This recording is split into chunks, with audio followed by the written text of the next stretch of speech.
In a peaceful forest, the sun filtered through the leaves, casting playful shadows on the ground. KURILA, a young mouse with fur as soft as dandelion fluff, scampered around, his bright eyes shining with curiosity. He had always been known for his daring spirit, often leading his friends into adventures that made the elders shake their heads in disapproval. One sunny afternoon, KURILA gathered with his fellow mice under the great oak tree, where the elders shared their wisdom. Old Mabel, with her whiskers twitching, warned them, "Listen closely, little ones. The forest may seem safe, but beware of Gimela, the cunning pussycat who lurks in the shadows. She is clever and quick, and many have fallen into her paws.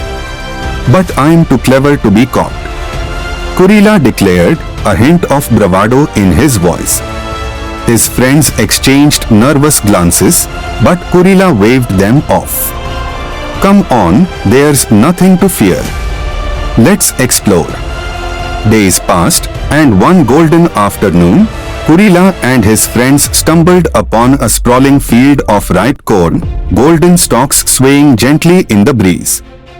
The sweet scent filled the air, and KURILA's eyes gleamed with delight. "Look at this feast," he exclaimed, his heart racing with excitement. "We can't just let it go to waste. Let's celebrate." His friends hesitated, recalling the elders' warnings, but KURILA's enthusiasm was infectious. "What's a little corn? We'll be quick. Just a nibble." With that, they dashed into the field, munching on the golden kernels, laughter echoing in the warm air. Unbeknownst to them, Gimela lurked nearby, her sleek body hidden among the tall grass. She watched with narrowed eyes, a sly grin spreading across her face. "Foolish little mice," she purred to herself, "this will be too easy." Suddenly, the joyful chatter of the mice was pierced by a low growl. The air thickened with tension as KURILA turned, his heart pounding. Gimela leaped from her hiding spot, her claws glinting in the sunlight. "Dinner time," she hissed, her eyes gleaming with malice. Panic erupted. The mice scattered in all directions, their joyful feast turning into a chaotic scramble for safety. KURILA darted left, narrowly avoiding Gimela's outstretched paw. The thrill of the chase surged through him, but it was overshadowed by a growing sense of dread. "KURILA, help!" one of his friends squeaked as Gimela captured a mouse in her grip. The cries were heart-wrenching, and as KURILA glanced back, he felt a wave of guilt wash over him. He had led them here, ignoring the warnings that echoed in his mind.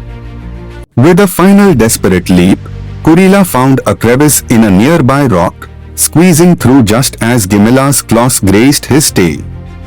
He tumbled into the safety of the shadows, panting heavily, his heart racing. The field was silent now, save for the soft cries of his friends who hadn't been so lucky. After the chaos subsided, the surviving mice gathered, their faces pale and shaken. KURILA stood among them, his spirit dampened by the weight of his choices. "I thought I was clever," he muttered, tears brimming in his eyes. "I thought I could outsmart danger." One of his friends, trembling, replied, "We should have listened to the elders. We were foolish to think we were invincible." From that day forward, KURILA learned the value of caution and the importance of heeding wise advice. The woods, once a playground, now carried a haunting reminder of the consequences of disobedience and greed. As they returned to their home, they made a pact to honor the warnings of their elders and to be wary of the shadows that lurked just beyond their sight. Moral lesson: in the end, KURILA's tale serves as a reminder that wisdom often comes from experience and that the voices of those who care for us should always be heeded. Greed and stubbornness can lead to dire consequences, But learning from our mistakes can pave the way to wiser choices in the future. Thanks for watching and don't forget to like and follow our page for more interesting and intriguing storytelling videos like this.